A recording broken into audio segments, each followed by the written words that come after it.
gabi, himo ta karon og lumpiang gulay, pero na ay halong karne, chicken ni siya na karne, dili pork. Kay basig na ay dili mo kaon og pork, so chicken.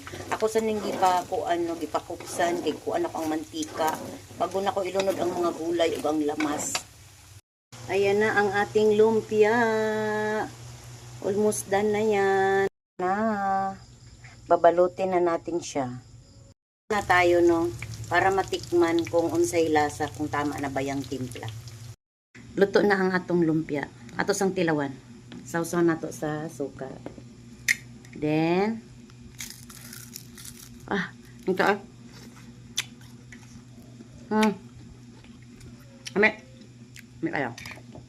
Thank you. Mga kunta.